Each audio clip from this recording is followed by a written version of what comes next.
الرحمن الرحیم۔ حضرت سیدنا ابو ہریرہ رضی اللہ تعالیٰ عنہ فرماتے ہیں کہ سید الاولین والآخرین سیدنا محمد الرسول اللہ صلی اللہ علیہ وآلہ وسلم نے ارشاد فرمایا، لوگ ہمیشہ سوال کرتے رہیں گے کہ اس مخلوق کو اللہ نے پیدا کیا ہے تو اللہ کو کس نے پیدا کیا ہے؟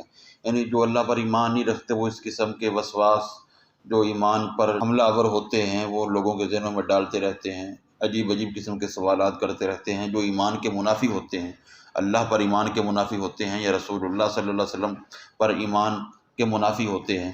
تو اگر اس قسم کے خیالات آئیں، یعنی یہ سوال ہو یا اس جیسا کوئی اور سوال ہو جو ایمان بالآخرت پر، ایمان باللہ پر، ایمان بالملائکہ پر حملہ آور ہو رہا ہو، تو آپ نے فرمایا کہ جب لوگ یہ کہیں تو پھر تم یہ کہو، اللہ احد اللہ الصمد لم یلد ولم یولد ولم یکن لہ کفوا احد، یعنی اللہ ایک ہے، اللہ بے نیاز ہے، نہ اس نے کسی کو جنا ہے، یعنی نہ اس کا کوئی والد ہے اور نہ وہ کسی سے جنا ہوا ہے، یعنی وہ کسی کا بیٹا بھی نہیں ہے اور کوئی اس کا ہمسر نہیں ہے۔